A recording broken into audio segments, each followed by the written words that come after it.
Nah, selanjutnya adalah downsizing. Nah, downsizing ini sebenarnya ketika kita berbicara mengenai organizational development secara lebih luas dan secara mendalam, downsizing ini adalah salah satu metode dalam suatu intervensi organisasi yang disebut dengan techno-structural intervention yang berkaitan dengan intervensi yang dimana di situ melibatkan perubahan dari struktur organisasi.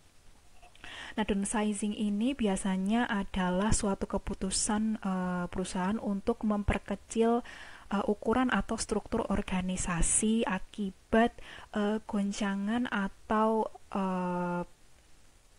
sebab-sebab yang tidak diprediksikan yang berdampak pada kesehatan suatu organisasi. Nah, biasanya kalau misalnya teman-teman pernah mendengar mengenai PHK, itu adalah salah satu bentuk atau dampak dari downsizing itu. Itu adalah bentuk downsizing yang paling umum.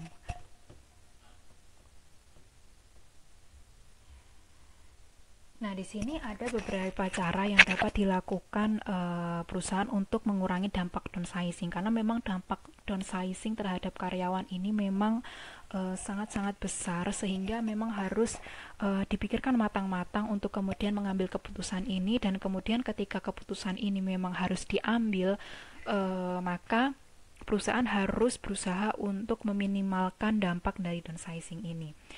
Nah, yang pertama adalah terkait dengan tanda masalah. Jadi ketika suatu perusahaan itu memang mera- ketika suatu perusahaan itu akhirnya mengambil langkah untuk downsizing, itu biasanya memang sebelumnya telah ada beberapa tanda-tanda yang mengarah ke keputusan ini. Oleh karena itu di sini perusahaan itu bisa melakukan strategi-strategi tertentu untuk kemudian meminimalkan dampak buruk dari downsizing ini.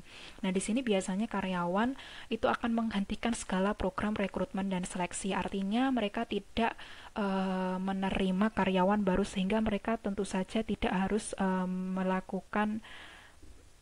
tidak harus mengeluarkan biaya untuk menggaji karyawan.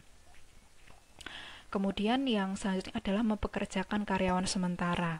Nah, di sini artinya memang untuk memang pekerjaan-pekerjaan yang harus dilakukan itu perusahaan bisa menggunakan karyawan sementara sehingga mereka tidak memiliki kewajiban untuk kemudian mempertahankan dan menggaji dalam jangka waktu yang lama. Kemudian yang ketiga adalah menggunakan jasa outsourcing untuk pekerjaan-pekerjaan tertentu. Dan yang keempat, mendorong karyawan untuk melakukan perubahan karir. Nah, di sini sebelum kemudian perusahaan itu memberikan ke karyawan mengimplementasikan downsizing ini dengan kemudian memberhentikan beberapa karyawan atau juga memperamping struktur dari organisasi. Di sini perusahaan bisa memberikan penawaran-penawaran terhadap karyawan, misalnya adalah pensiun dini atau uh, penawaran untuk pindah perusahaan atau perubahan karir. Nah, yang selanjutnya adalah memilih karyawan yang akan dirumahkan. Nah, di sini perusahaan itu mempertimbangkan beberapa hal terkait yang beberapa hal untuk kemudian mengambil keputusan tentang siapa yang akan kemudian di lay off. Nah, di sini biasanya yang digunakan sebagai standar adalah senioritas, kemudian tingkat upah dan kebutuhan organisasi akan skill-skill tertentu.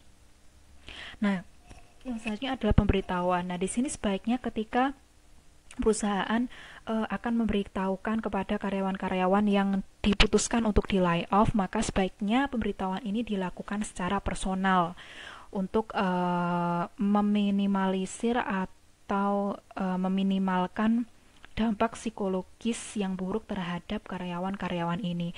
Nah, kemudian perusahaan juga kemudian harus mempersiapkan jawaban-jawaban atas kemudian pertanyaan-pertanyaan yang mungkin akan muncul dari karyawan-karyawan mengenai keputusan yang diambil.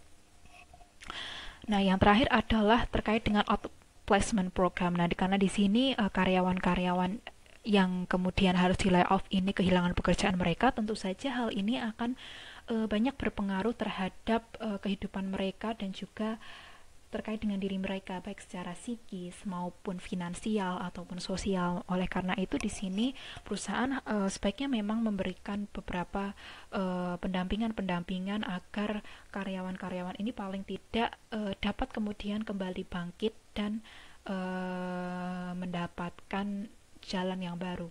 Di sini bisa dilakukan dengan konseling emosional karena memang pemecatan ini atau PHK ini memang memberikan beban emosional yang besar bagi karyawan-karyawan yang di layoff. Kemudian konseling finansial dan juga asesmen terkait dengan pendampingan karir. Sehingga nanti untuk karyawan-karyawan yang kemudian di layoff ini memiliki harapan dan kesempatan untuk kemudian bangkit dan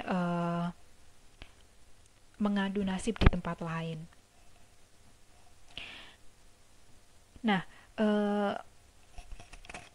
di sini ada beberapa dampak dari downsizing yang membuat perusahaan itu harus berpikir benar-benar matang ketika akan mengambil keputusan ini.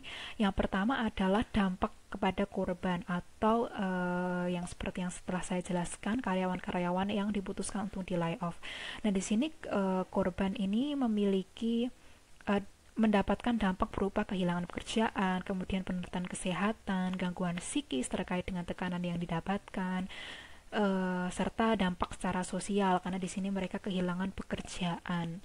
Kemudian yang kedua adalah dampak terhadap survivor. Nah, di sini ternyata dampak downsizing ini tidak hanya berdampak pada korban tapi juga terhadap survivor, di mana survivor ini dapat merasakan trauma psikis ketika mereka melihat teman-temannya kemudian satu persatu di layoff, dan juga performa kerja yang mungkin saja turun karena trauma ini tadi atau goncangan yang dirasakan. Kemudian yang ketiga adalah terkait dampak pada komunitas lokal. Di sini dampaknya itu meliputi adalah pajak menurun. Jadi di sini pemerintah karena banyak karyawan yang di layoff tidak memiliki pekerjaan, otomatis kemudian pendapatan pemerintah atas pajak menurun karena banyak orang yang tidak memiliki pekerjaan. Kemudian juga penurunan donasi pada lembaga amal karena hampir sama ya, karena banyak orang yang kemudian tidak memiliki pendapatan yang stabil atau bahkan tidak sama sekali, dan meningkatnya tindak kriminal. Kemudian yang keempat adalah terkait dengan perusahaan itu sendiri. Nah, walaupun memang downsizing ini kadang menjadi suatu pilihan terbaik di antara pilihan-pilihan yang dirasa memang berat, dampak atau efektivitas dari downsizing ini sampai sekarang memang masih belum terlihat kejelasannya. Artinya memang belum ada